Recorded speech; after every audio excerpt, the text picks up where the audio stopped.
आपकी गवर्नमेंट होती तो आप क्या कर लेते सर, सूरत आपके सामने से?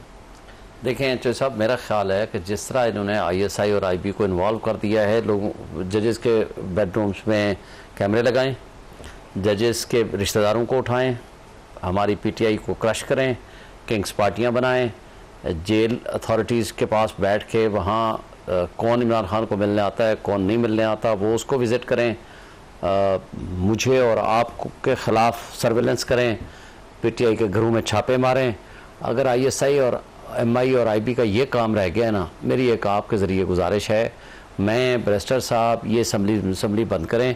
हम ये जज, हम सहाफ़ी, हम चलते हैं, सरहदों की हिफाजत भी करते हैं, हम स्पाई सिस्टम बनाते हैं, दहशतगर्दों को भी रोकते हैं, पार्टी चलाने, दहशतगर्दों के खिलाफ हम भी उठाते बन गए, उसके अंदर छोड़े कुछ भी नहीं है। जो इस पार्टी में जो गद्दारी करेगा, देखें एक बात बता दूं, जो बड़े बड़े फने खान होते थे ना, वो कहते थे कि हमने इससे भी सियासत छुड़वा दी, उससे भी सियासत छुड़वा दी, सारी ज़िंदगी ख़त्म कर दिया। वो जहांगीर तरीन, अभी मुझे तस्वीर नज़र आ रही थी, वो अब सियासत छोड़ के घर बैठ गया। वो किधर गया? परवेज़ खटक जो बड़ी बड़ी बातें करता था, वो किधर गया? महमूद खान किधर गया? उस्मान बुज़दार, और किधर गए वो बाकी अलीम खान और पता नहीं नामी ग्रामी जो भी फवाद चौधरी का नाम लेने। फवाद चौधरी साहब वापस आ रहे हैं पार्टी। अब अली जैदी, वो क्या नाम था, इमरान इस्माइल, पता नहीं क्या नाम, जमीन है सारे।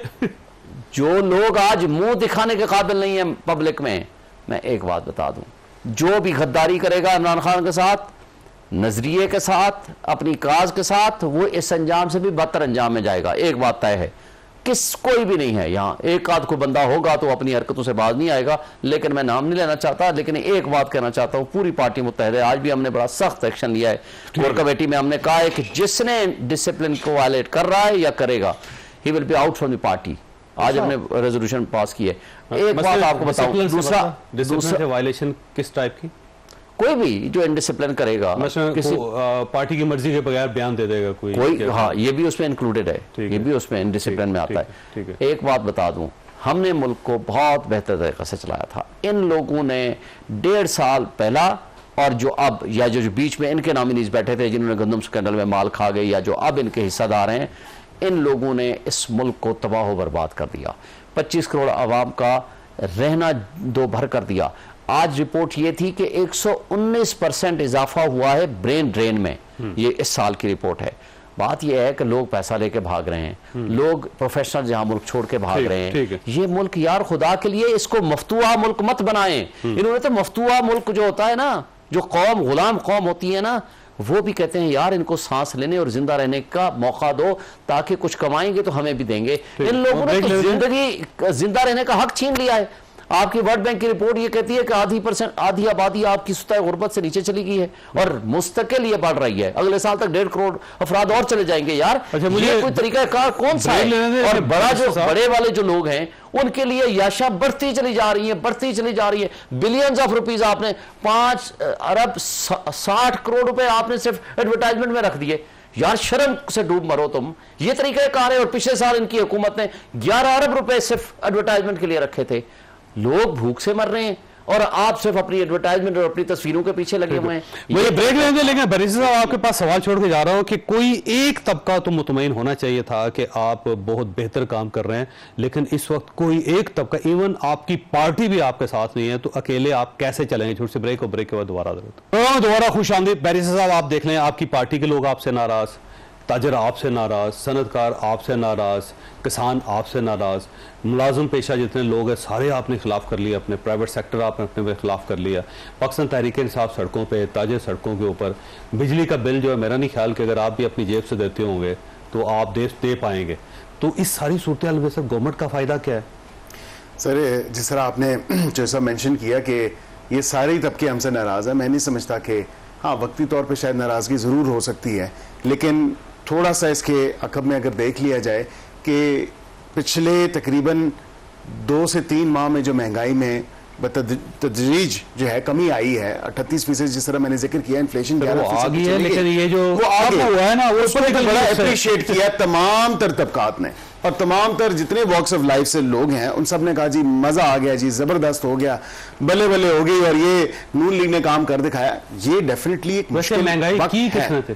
की किसने? बढ़ाई किसने? महंगाई 16 महीने आपकी गवर्नमेंट थी सर। सर 16 महीने हमारी किस तरह वो हादसाती हुकूमत हमें अगर मुल्क बचाने के लिए लेनी पड़ गई सर, नहीं बताते तो फिर आज ये मुल्क का जरा दौड़ ही नहीं थी आपने, हादसाती नहीं थी सर। ये कुछ भी ना रहता अगर हम ना लेते उस टाइम हुकूमत, तो अल्लाह ना करता कि इनके पास अगर रहती ज्यादा सर नए इलेक्शन हो जाते और क्या होता।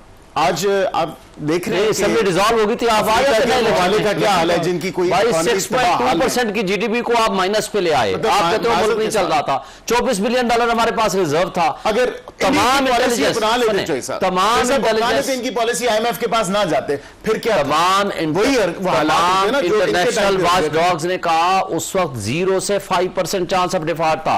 आपके ख्वाजा आसिफ कहते हैं कि हम डिफॉल्ट कर चुके थे पिछले जमाने में, और अभी 2 दफा कहा उसने। बात यह है कि एक चलते हुए मुल्क को आपने बेड़ा गर्क कर दिया सिर्फ अपने मुकदमे खत्म करने के लिए, अपना माल बराबर करने के लिए, एस्टेब्लिशमेंट की गोद में बैठने के लिए, ताकि आपके साथ सवारी हो जाए। आपके ना होता, वो एस्टेब्लिशमेंट ना होती। आज जो कुछ बाजवा के साथ हो रहा है, जो कुछ वो मान रहे हैं, जो जुबैर कह रहा है, जो मौलाना फजल रहमान कह रहा है, जो बाकी लोग कह रहे हैं, वो सब सामने आ चुका है। साहब की बात पे यकीन कर रहे हैं? हम इसलिए कर रहे हैं कि ये इनके नुमाइंदे थे, इनके मतलब की कोई बात करे तो उस पर यकीन बंद करके। आज भी मुझे बता दें, उस जमाने में ISPR ने रिपोर्ट दी कि जी बिल्कुल जुबैर साहब आए थे, और जुबैर साहब आकर के एजेंडा इनका लेकर आए थे।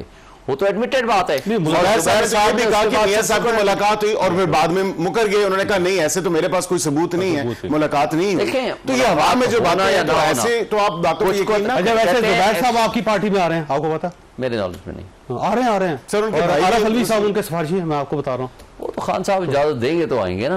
अब वो हमें नहीं पता वो आते हैं या नहीं आते। अजय साहब, वैसे रेमेडी क्या गवर्नमेंट को करना क्या चाहिए? सर ये जो बात कर रहे हैं ना, महंगाई में कमी आई है, ये किसने कहा? ये खुशफहमी है इनको, लोगों में सकत नहीं रही, खरीदारी कम हो गई है, जिसकी वजह से ये देखे ना, हमेशा से असूल रहा है कि जब आपकी डिमांड कम हो जाएगी तो फिर चीजें सस्ती हो जाएगी, सरप्लस हो जाती है। डिमांड, ये महंगाई खत्म नहीं हुई है, लोगों में सकत नहीं रही, जिसकी वजह से ये वैसे कम हुई है महंगाई, लेकिन अब इन्होंने दोबारा उसके ऊपर टैक्सी लगा के बराबर कर दिया। सर मैं मार्केट में रहता हूँ, मैं मंडी भी जाता हूँ, प्राइस कंट्रोल कमेटी का मेंबर हूँ, मैं इन चीज़ों को समझता हूँ। ये नीचे जो आया है काम, सिर्फ लोगों में सकत नहीं है, यकीन करें सकत नहीं। अब भी सिवाय मेडिकल स्टोर के और किराना स्टोर के कोई कस्टमर किसी दुकान पे नहीं। आप जाकर देख लें, कैमरा भेज के देख लें। मैं हुकूमत बात को इत्तेफाक करूंगा। मैंने पिछले 1 साल से सिर्फ एक ब्लैक कोट सूट जाकर के सिलवाया है, और मैं कहता हूँ पुराने कपड़े पड़े हुए हैं, साल में खरीद। मैं तो गरीब आदमी हूँ, लेकिन मैं चलो मिडिल क्लास का हूँ, मैं अपनी बात कर रहा हूँ। तो आम आदमी क्या करता होगा? को सर चाहिए कि ये बड़ी गाड़ियां खड़ी कर दें, ये भी तो कुछ दिखाए ना, बड़ी गाड़ियां खड़ी कर दें, छोटी भी सरकारी गाड़ी। अच्छा जुल्म क्या किया इन्होंने? 16 माह पहले जो हुकूमत आई, हर डिप्टी कमिश्नर को इन्होंने फॉर्च्यूनर दी 2.5 करोड़ की। और भाई उसने कौन सा डाकू पकड़ना है? पुलिस को देते अच्छी गाड़ियां, तो हम कहते डाकू चोरों को पकड़ना है।